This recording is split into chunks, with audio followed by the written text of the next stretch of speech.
नमस्कार, मैं हूं अंचल ओझा और आप देख रहे हैं खबरी चौक। खबरी चौक के आज के इस कार्यक्रम में हम आपको ले चलते हैं जनपद पंचायत लुंड्रा, जहां पर कि जनपद सदस्य पिछले कई महीनों से जनपद में समान सभा के लिए बैठक बुलाई भी जा रही है तो नहीं आ रहे हैं। वे नाराज़ हैं। उनकी नाराज़गी क्या है, आखिरकार क्यों बैठक में नहीं आना चाहते और किसकी शिकायत जनपद सदस्यों ने कलेक्टर सरगुजा से की थी और उस पर कार्रवाई नहीं हुई तो जनपद पंचायत लुंड्रा के जनपद सदस्य नाराज हैं। छत्तीसगढ़ में पेशा कानून की बात की जाती है।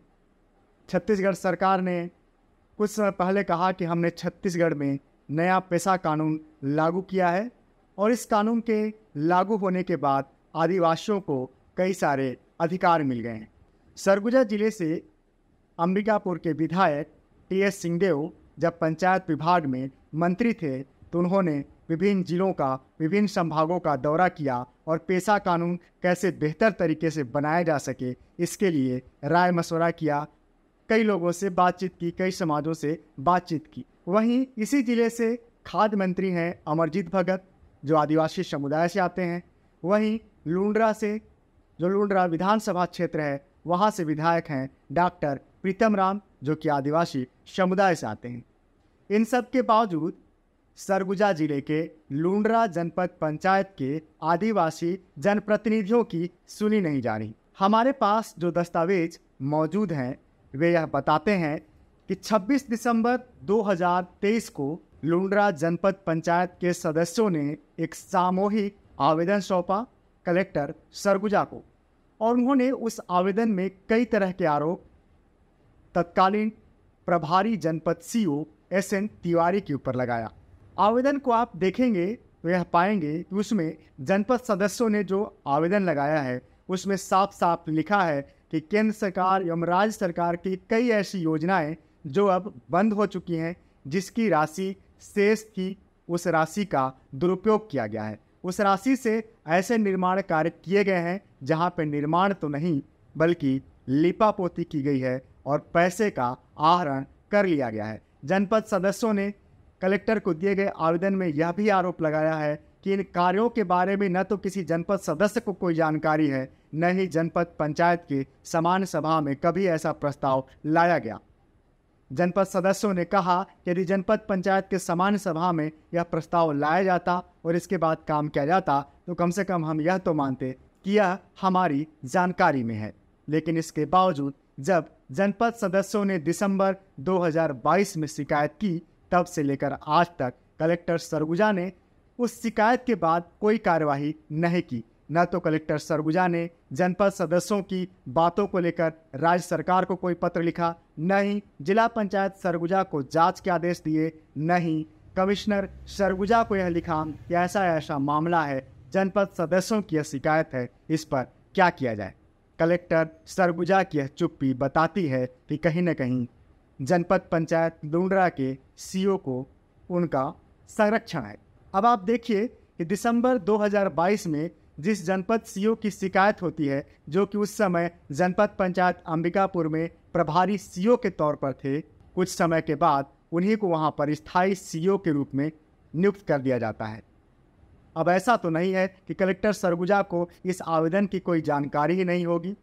जब कलेक्टर सरगुजा को इनकी शिकायत की गई थी तो फिर कैसे स्थायी तौर पर उनकी नियुक्ति दे दी गई, जबकि जनपद सदस्य वहां पर नाराज हैं।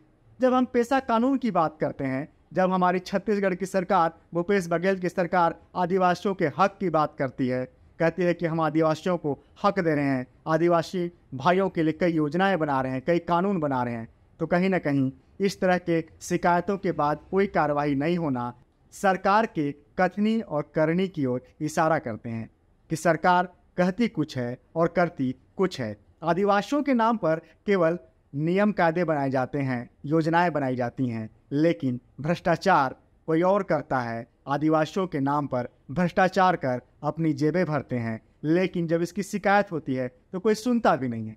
हास्यास्पद पहलू है कि जब हम पेशा कानून की बात करते हैं और ग्रामीण स्तर पर आदिवासियों को अधिकार देने की बात करते हैं आप सोचिए कि वहाँ पर जनपद सदस्य जहाँ अधिकतर आदिवासी हैं, उनकी शिकायतों पर ही कलेक्ट्रेट में सुनवाई नहीं हो रही, तो आदिवासियों को कैसे उनका हक मिल सकेगा।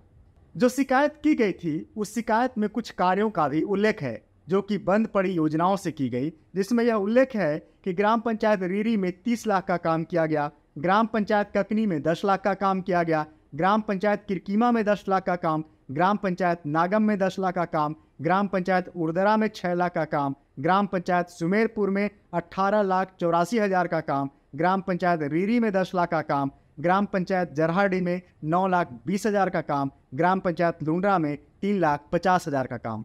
जनपद सदस्यों का यह आरोप है कि ये सभी कार्य ऐसे हैं जहां पर कार्य नहीं हुए, बल्कि लिपापोती करके पैसे निकाल लिए गए। जब इसकी शिकायत हुई थी तो कलेक्टर सरगुजा को चाहिए था कि जांच कराना चाहिए, लेकिन उन्होंने कोई जांच नहीं की, बल्कि प्रभारी सीओ को वहां पर स्थायी तौर पर नियुक्त कर दिया गया। ऐसे में कहा गया वह पेशा कानून, ऐसे में कहा गई राज्य सरकार की वह दलीलें जहां पे वे आदिवासियों को आबादी के आधार पर आरक्षण देने, आदिवासियों के लिए योजनाएं बनाने की बात करते हैं, पेशा कानून को ऐसा लागू करने की बात करते हैं कि आदिवासियों की सुनी जाएगी। जब एक निर्वाचित आदिवासी जनप्रतिनिधियों की ही सुनवाई नहीं हो रही है, जहां पे पूरा का पूरा जनपद पंचायत, जहां के पूरे सदस्य लिखकर एक शिकायत सौंपते हैं, उस पर ही सुनवाई नहीं हो रही है, तो पेशा कानून ग्राम पंचायतों में लागू हो सकेगा, आदिवासियों के लिए बनी योजनाएं और नियम कायदे सही तरीके से लागू हो सकेंगी। इसको लेकर हम क्या कहें? आखिरकार क्या मजबूरी है कि सरगुजा जिले में 2 मंत्री हैं और उसी लुंड्रा विधानसभा में एक विधायक भी हैं, और वह कलेक्टर सरगुजा जिनको की शिकायत का आवेदन सौंपा गया, इसके बावजूद एक जनपद पंचायत स्तर के सीईओ को बचाने, मुख्य कार्यपालन अधिकारी को बचाने पूरा का पूरा सिस्टम लग जाता है, और 15 से 20 ऐसे जनपद सदस्य, पूर्व जनपद सदस्य, पूर्व ऐसे जनप्रतिनिधि वहाँ के जो शिकायत करते हैं, उनकी सुनी नहीं जाती। खैर, आज सरगुजा में कांग्रेस का एक सम्मेलन भी हुआ। हो सकता है उस सम्मेलन में नेताओं ने जो भाषण दिया, मुख्यमंत्री ने जो भाषण दिया, छत्तीसगढ़ के प्रभारी ने जो भाषण दिया, प्रदेशाध्यक्ष ने जो भाषण दिया, और तमाम नेताओं ने जो भाषण दिया, शायद उन भाषणों से इन शिकायतों का कोई हल निकल सके, कांग्रेस के नाराज नेताओं को कोई हल उन भाषणों से मिल सके, और शायद आगे ऐसे ही तमाम विरोधों के बावजूद, तमाम नाराजगी के बावजूद शायद कांग्रेस 75 पार जीतकर छत्तीसगढ़ में फिर से सरकार बनाएगी।